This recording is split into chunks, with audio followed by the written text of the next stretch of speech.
खातेवाटपाच्या संदर्भात काही जण समाधानी तर काही जण असमाधानी आहेत, हे चालत राहतं, पण प्रत्येकाने आपल्या खात्याला न्याय देण्याचा प्रयत्न करायचा असतो, असं वक्तव्य उपमुख्यमंत्री अजित पवार यांनी केलं.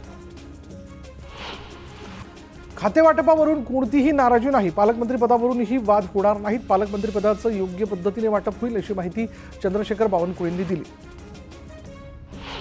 नाना पटोलेंनी खातेवाटपावरून महायुतीवर निशाणा साधलाय. महायुती सरकारची परिस्थिती कौरवांसारखी झाली आहे, ते आपापसात लढूनच कार्यक्रम संपवतील असा खोचक टोलाही त्यांनी लगावलाय. तर आता हे पालकमंत्री पदासाठीही भांडतील असा चिमटाही नाना पटोलेंनी काढलाय. खातेवाटपानंतर आता पालकमंत्री कोण होणार याकडे सर्वांचंच लक्ष लागलंय. बीडच्या पालकमंत्री पदासाठी मुंडे भावंडांमध्येच रस्सीखेच असल्याच्या चर्चा रंगू लागल्या. राज्य सरकारचं खातेवाटप जाहीर करण्यात आलेलं आहे. खातेवाटप झाल्यानंतर पालकमंत्री पदाच्या जबाबदारीबाबत उत्सुकता निर्माण झाली आहे. विशेष करून तिन्ही मंत्र्यांपैकी जळगाव जिल्ह्याची धुरा कोणाकडे येणार याबाबत चर्चा सुरू झाली आहे. रायगडचं पालकमंत्रीपद मलाच मिळणार असा विश्वास मंत्री भरत गोगावले यांनी व्यक्त केला आहे. सर्वसामान्य शेतकऱ्याचा मुलगा मंत्री झाल्यानं जनतेला आनंद झालाय असंही ते यावेळी म्हणाले. मला पुन्हा पाणीपुरवठा खातं मिळाल्याचा आनंद आहे अशी भावना गुलाबराव पाटलांनी व्यक्त केली. कोणतंही खातं हलकं फुलकं नसतं, काम करणारा माणूस जिथे लात मारेल तिथून पाणी काढतो असं गुलाबराव पाटलांनी म्हटलंय.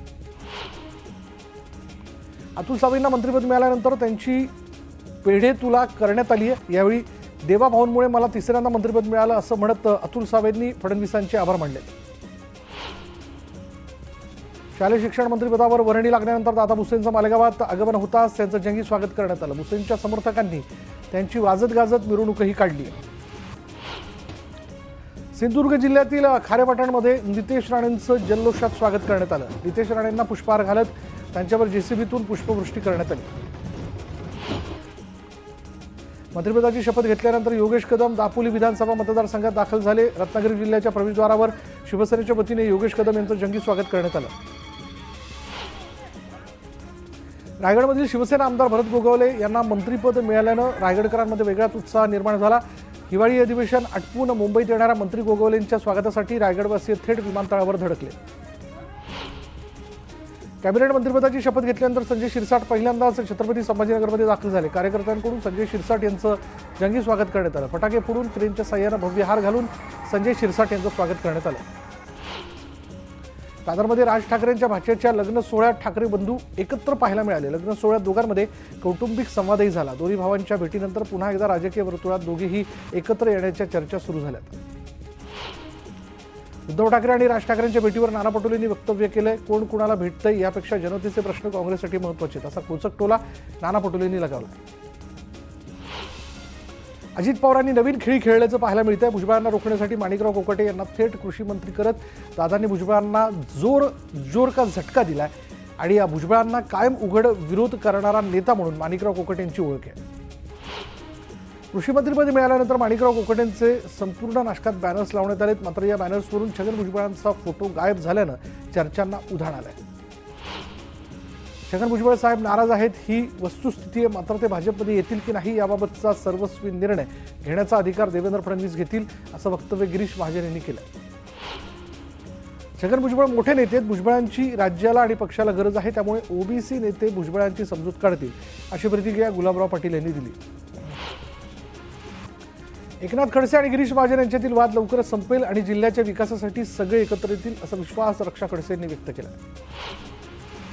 अमित शहांच्या वक्तव्याचा विरोधक विपर्यास करतायत. खोटा नरेटिव्ह सेट करण्याचा प्रयत्न करण्यात आलाय असं म्हणत रक्षा खडसेंनी विरोधकांवर निशाणा साधला.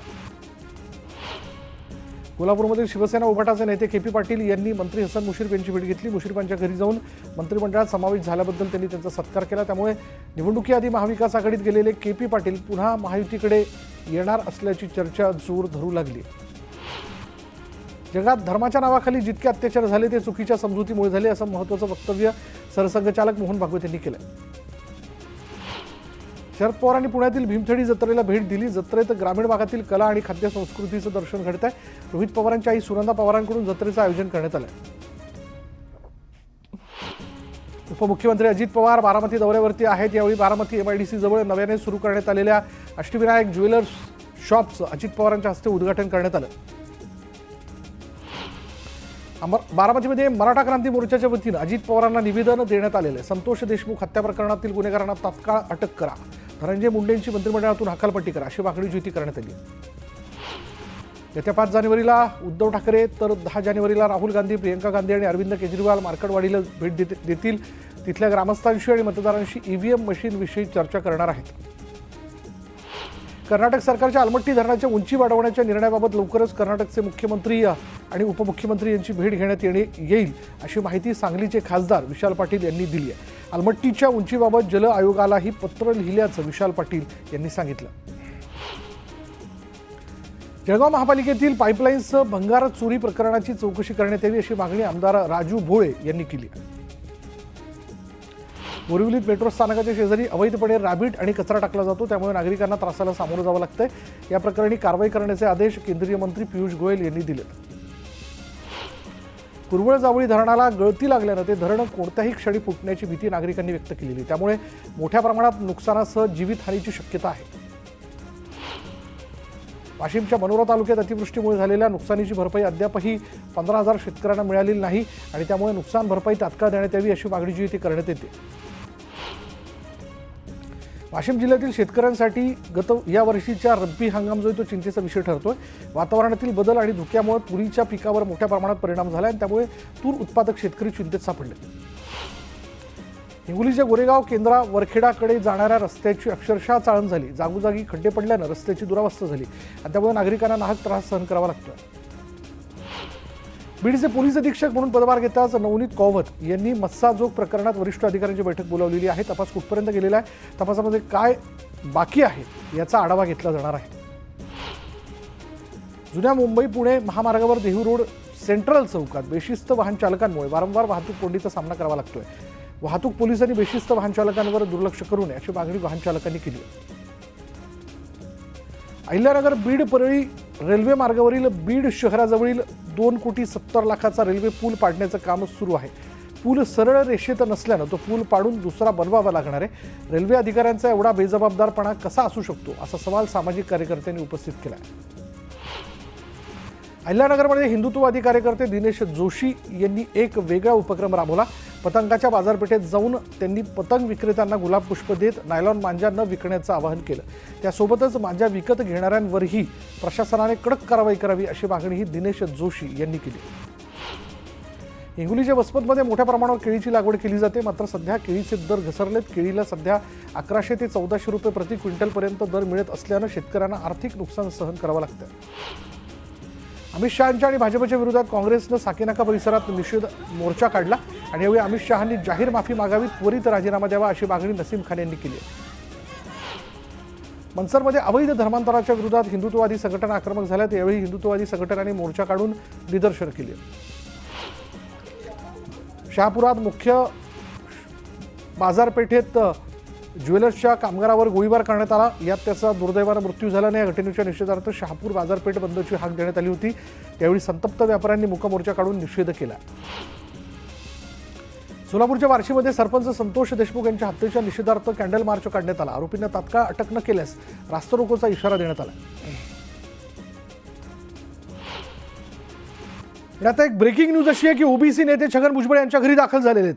5 तास या ओबीसी नेत्यांची बैठक सुरू होती. छगन भुजबळ यांच्या घरी ओबीसी नेत्यांच्या समर्थनार्थ घोषणाबाजी जी आहे या नेत्यांनी केलेली, भुजबळांच्या समर्थनार्थ ही घोषणाबाजी करण्यात आली. छगन भुजबळ यांच्या निवासस्थानी थोड्याच वेळात बैठक पार पडणार आहे. या बैठकीला छगन भुजबळ, प्रकाश शेंडगे यांच्यासह इतर ओबीसी नेते उपस्थित असतील.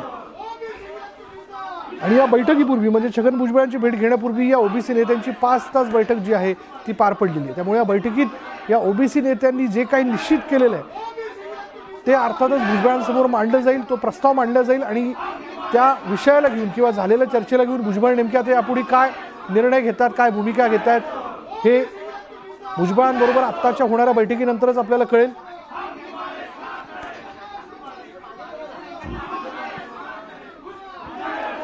भुजबळांच्या समर्थनार्थ घोषणाबाजी जी ती करण्यात येते.